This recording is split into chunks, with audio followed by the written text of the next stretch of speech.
এবার পুলিশকে তুলে আছাড় মারার হুমকি দিলেন রাজ্যের মন্ত্রী বেচারাম মান্না। রবিবার হুগলি চণ্ডীতলায় জয়কৃষ্ণপুর গ্রামে গিয়ে একথাই বলেছেন তিনি। রাজ্যের মন্ত্রীর মুখে এই কথার উপস্থিত জনতার মধ্যে চাঞ্চল্য ছড়িয়ে পড়েছে। রবিবার জয়কৃষ্ণপুরে দুর্গাপুর এক্সপ্রেসওয়েতে সাবওয়ে তৈরির দাবিতে সবাই যোগ দেন বেচারাম। ওই সড়কে হরিপাল থেকে ডানকুনি পর্যন্ত 11 জায়গায় দীর্ঘদিন ধরে সাবওয়ে তৈরির দাবি জানিয়ে আসছেন স্থানীয়রা। তাদের অভিযোগ, সেই কথা না শুনেই জাতীয় সড়ক চওড়া করতে ব্যস্ত জাতীয় সড়ক কর্তৃপক্ষ। ওদিকে এলাকাবাসী স্পষ্ট জানিয়েছেন, সাবওয়ের জন্য প্রস্তাবিত জায়গায় রাস্তা চওড়া করার কাজ করতে দেবেন না তারা। এই ঘটনায় রাস্তার কাজ যেই করতে যাবে তাকে ধরে পিটিয়ে দেওয়ার নিদান দিলেন মন্ত্রী বেচারাম মান্না। এমনকি তিনি আরো জানিয়েছেন, কোনো ঝামেলা হলে দেখে নেব, পুলিশ যদি আসে পুলিশকে আছাড় মারবেন বলেও আশ্বস্ত করেন গ্রামবাসীদের। পুলিশ হচ্ছে যেমন মেন রাস্তায় গাড়ি চলছে এখানে অবরোধ করা যাবে না, তখনই পুলিশে ঝামেলা করবে। কিন্তু কাজ বন্ধ করতে এলে পারে যদি পুলিশ বাধা করে, আমি পুলিশকে ধরে কাঁচা মারব। এদিকে এই ঘটনায় নিজের করাই মন্তব্যের প্রসঙ্গে মন্ত্রী জানান, তার বক্তব্যের ভুল ব্যাখ্যা করা হয়েছে।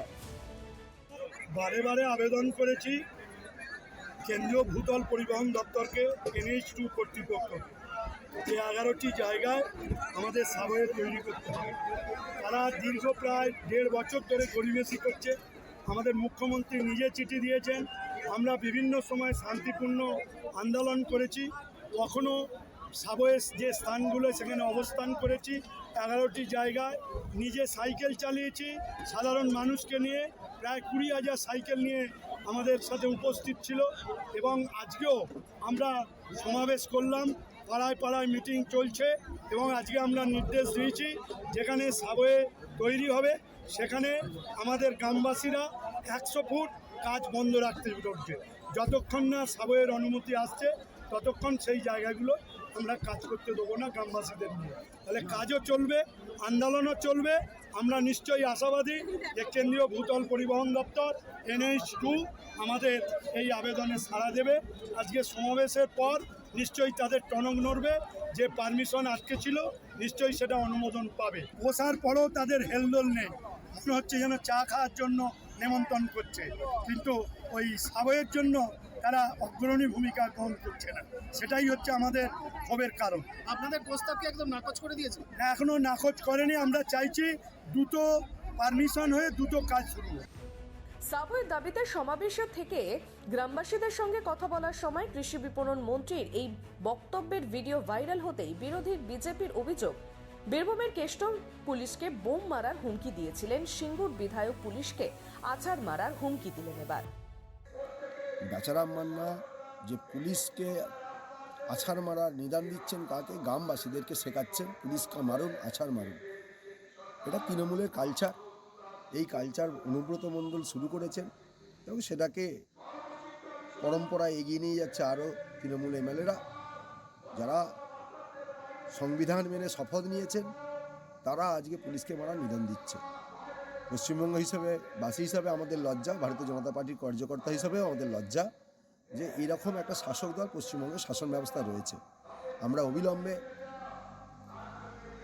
বেচারাম মান্নার গ্রেপ্তারের দাবি করছি এবং পুলিশকে বলবো তারা সিট দ্বারা সোজা রেখে মানুষের যে পরিষেবা সেটা তারা দেবে এবং মানুষের যে উন্নতির কাজ তিনি আটকাতে বলেছেন।